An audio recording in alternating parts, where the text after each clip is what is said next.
What's good, YouTube? It's your boy Flanspiece back for another video. All right, so ESPN this week, the Get Up, they speaking about the Eagles, and I wanted to chime in on this, man. They brought up some interesting facts and points.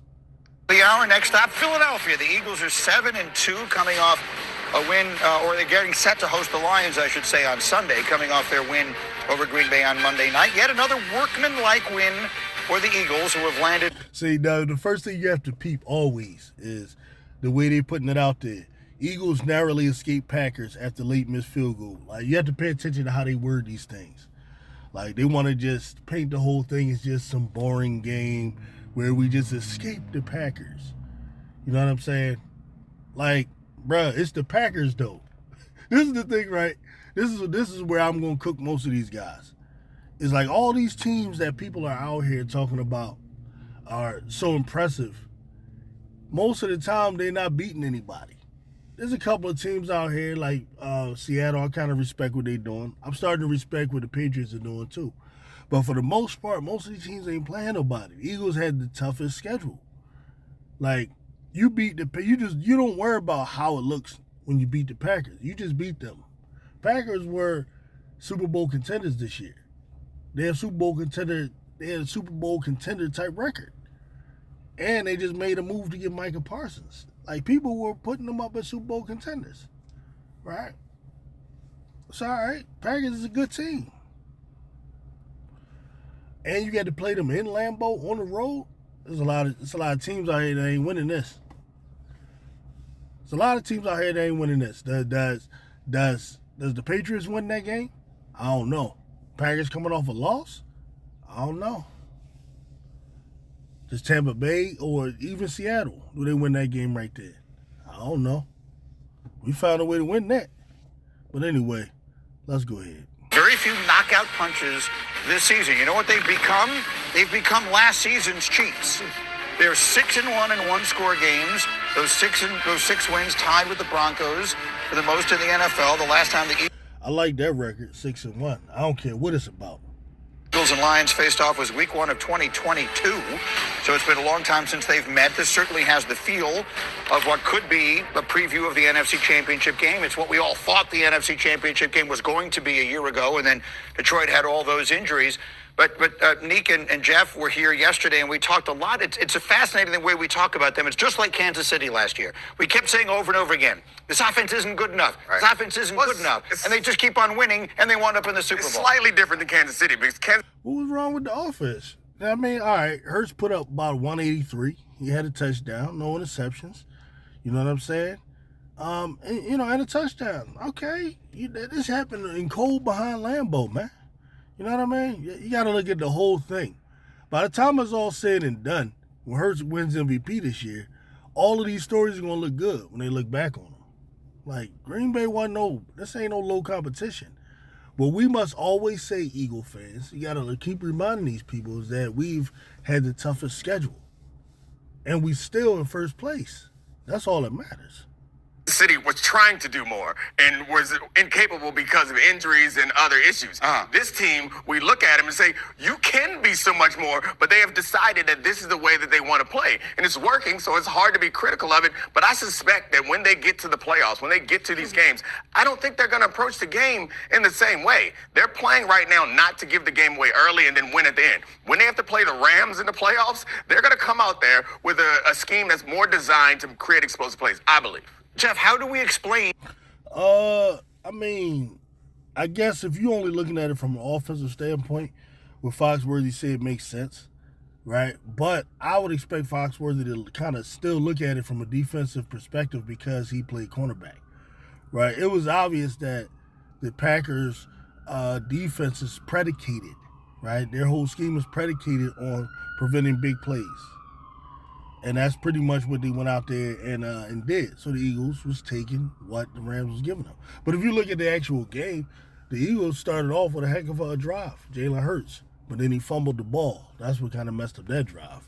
But I don't think the offense looked that bad. Actually, that's when A.J. Brown caught like 2 passes. You know what I mean? So it was like he was trying to get the ball to A.J. He was getting the ball to kind of everybody early on. I don't have the numbers in front of me. But we said the way we decided to play, I mean, they played cool. It's just Packers are good, man. Like people just don't want to give the other team any credit. I don't get that. That this team had the A.J. Brown, who Randy Moss tells me he thinks is one of the 5 most talented receivers in the entire NFL, that he had 3 targets, 2 catches, and 13 yards in a low-scoring affair at Green Bay. How do we explain that? No risk it, we still get biscuits. That's how they explain it. No risk it, we still eat biscuits. And they keep winning, and they don't care. Nick Sirianni, just not this year, 6-1 in one-score games. I think he's got almost a best record in the NFL, in the history of NFL in one-score games. They understand how to win, and they don't care about how they have to win. Some players may get frustrated, but they understand winning. And if you don't have to risk it, to your point, they've scored over 30 points in 3 different games, okay? If they got to have it, they'll drop back and go through that. But if they don't have to have it, there's no reason to put themselves in a position to lose a game in the first quarter as opposed to play games tight, understand they're going to put the other team to make the mistake, and they'll take advantage. And the truth is, when you have a quarterback like Jalen Hurts, who doesn't seem like he ever really gets frazzled, he plays within himself, does what he's asked to do, like you said, very workmanlike, they go win. And we hate it because they can win without doing what everybody at this desk, except for me, wants them to go do.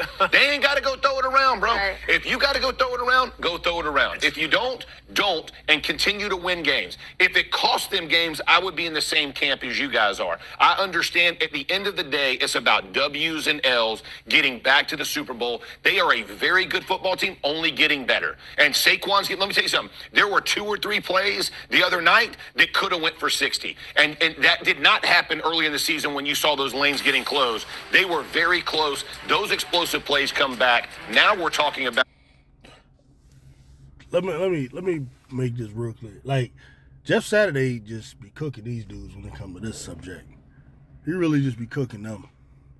Like, he's really just talking football, but you gotta understand, Jeff Saturday sees things through the way he sees things through the eyes of an offensive lineman.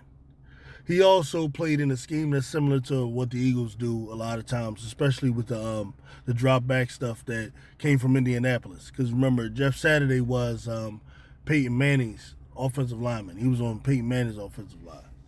And you know he talks to Peyton Manning. So part of his opinion of Jalen Hurts and all that is through all of that. So he's very positive. I like Saturday. A completely different team. And now, will it happen because all the line keeps getting banged up? But they are. We would not be having this conversation worrying about the Eagles if A.J. Brown wasn't subtweeting, subposting, or bringing up the lack of targets. Because the record is what it is, and they're doing just fine. If they want to get A.J. Brown involved more, I'm surprised that it hasn't happened. Like, what's the issue? Is he just not getting separation and Devontae Smith is? Are they just not scheming him open enough? Are they not looking? Is Kevin Patullo, does he just not want A.J. Brown to get off? Like, I go off. I don't think that's the issue. But when you look at Detroit. We went to A.J. Brown a couple times, man. Like, I don't understand that first drive. I know we kind of got away from it, but sometimes I know when we start going towards the running game, that's when it's like, that's when I think AJ probably gets a little frustrated when in those games where we're really sticking to the running game. It's either that or he just like, I don't know. Because that's what I don't get. Do you want to pass more in general, or you just have an issue with the way Hurts playing? For example. These boots are made for adventures in the wild and for surviving the hard work.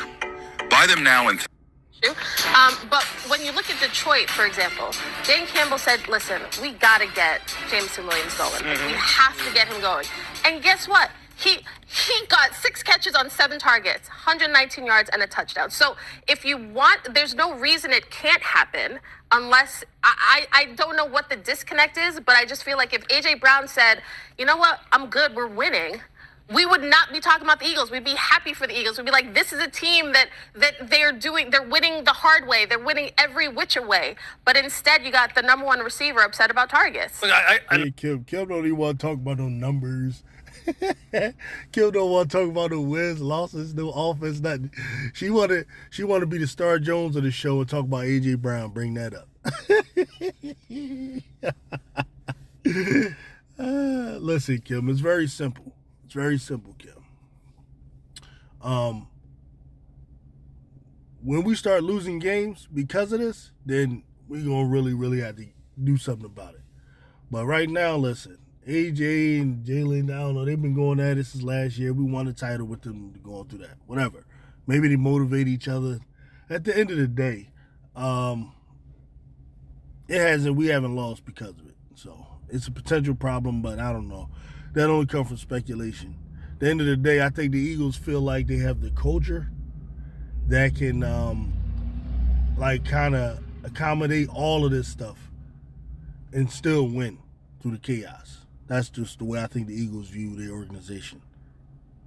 And look, I get your point, Jeff. Okay, it is about winning. It is about stacking W's, and then it's about getting ready for the playoffs. And if you're telling me that the Eagles could then just kind of flip a switch, and all of a sudden the game plan can change, and you're producing those explosives out on the perimeter like it's just nobody's business, then fine. If you're telling me you can do that, that's fine.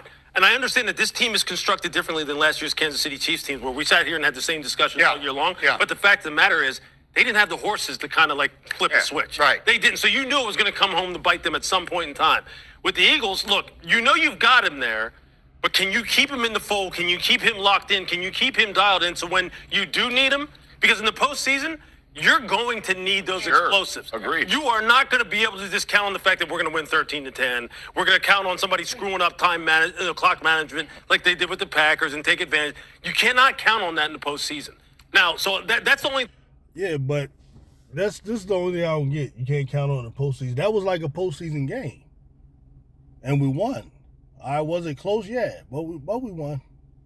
And I felt like we really dominated the Packers, to be honest with you. I felt like we just physically dominated them. I look at it differently. They just looking at the score. I'm like, ooh, one little thing go this way, one thing go that way. But, we beat them. So I don't know. But I guess I get what he's saying. The thing that worries me is get him going at some point here. Let's not wait until the divisional round of the playoffs. The offense is concerning because of the fact they couldn't generate points there. I would say to all of our points, they've won in Arrowhead, they've won in Lambeau, they've won in Tampa when it was 110 degrees out there.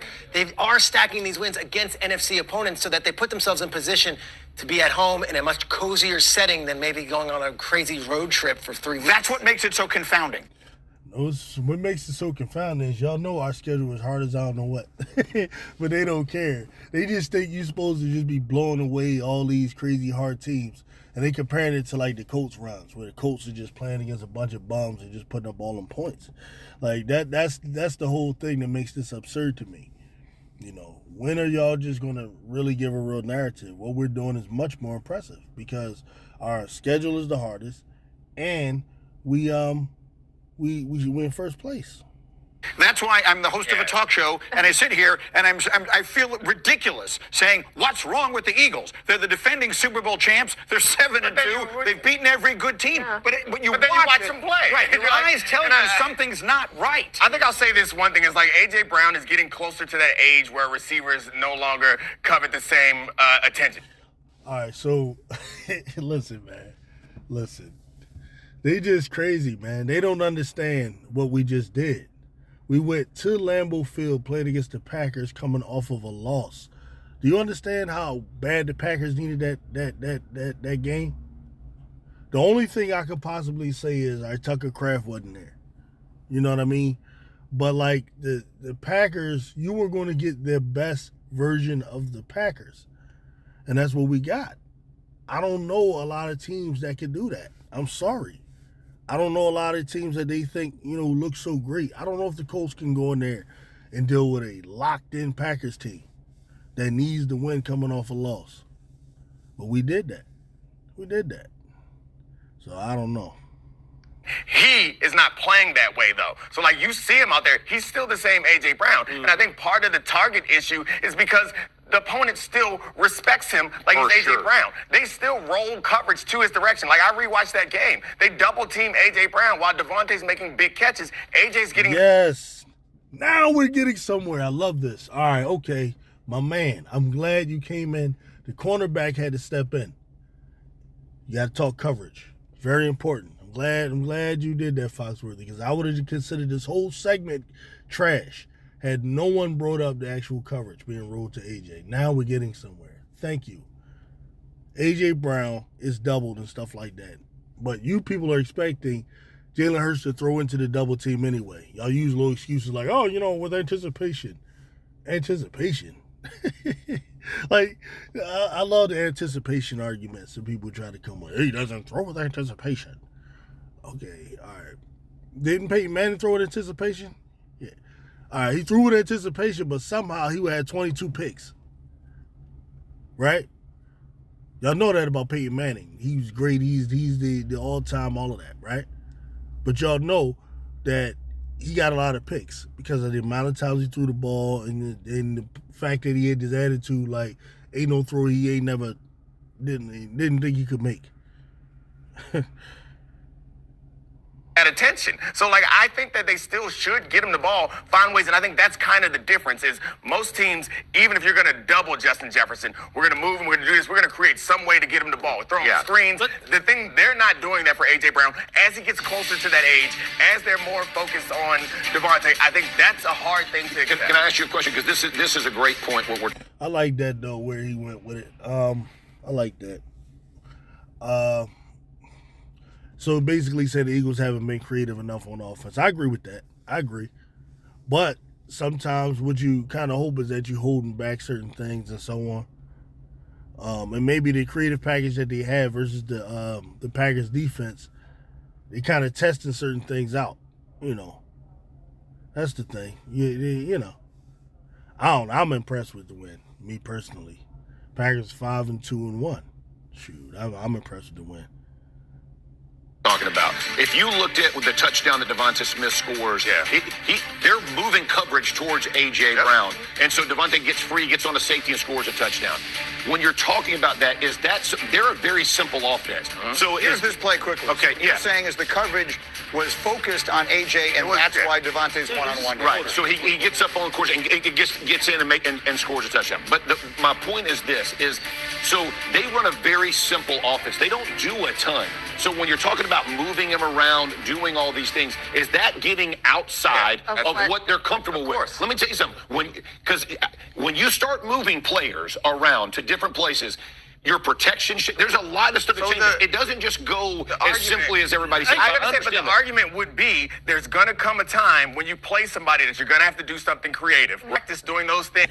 I like Saturday, man. He's good. I think he like the toughest dude on those morning shows to me right now. Saturday be cooking. But Foxworthy's doing good too though here. It ain't like he just totally getting cooked. He making some good points. But I'm saying we don't know that they're not. We don't know that they're not. And let me tell you exactly why you're going to need to do that, okay? Because look, this is a very analytical football team that is driven by numbers, okay?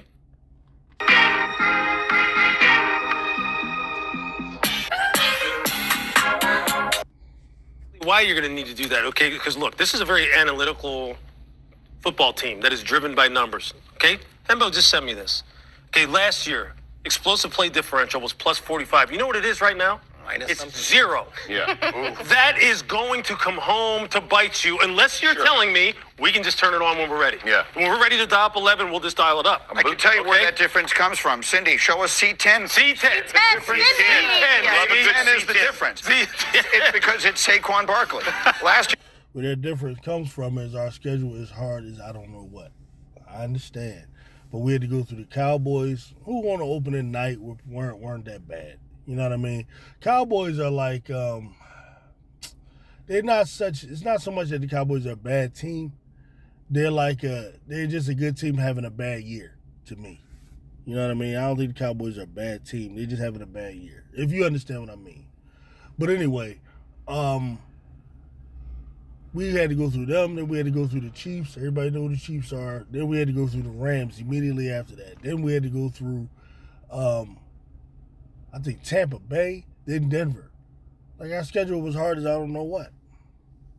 So, like, you know, That's the difference. Here's Saquon Barkley averaged 125 rushing yards a game. Right. How many explosive plays did they create in the running game? And how many times did we say it? There's nothing better than that because it is an explosive without any risk attached to it whatsoever. Right. Yep. This year, look at the numbers. They're literally half that. There are no explosive plays in the running game. And what that means is, in order to create them, you have to be willing to take some risk. And they seem not to want to.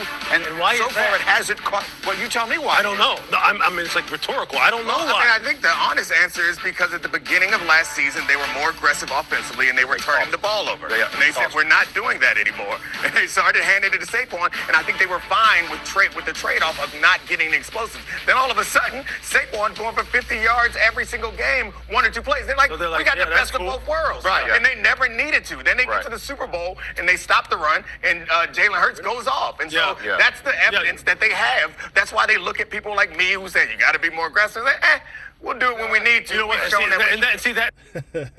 I ain't gonna lie, that was smooth right there. There it is. There it is. What you just said. They believe. You would assume they believe when they need it, we'll dial it up. They've done it. Don't worry about it. We'll dial it They up. made the necessary moves at the trade deadline. Hey. They get Jalen Phillips. He makes the big play on. I ain't even gonna lie. Actually, I ended up liking that segment, man. I like that segment. Let me know what y'all think. Peace out.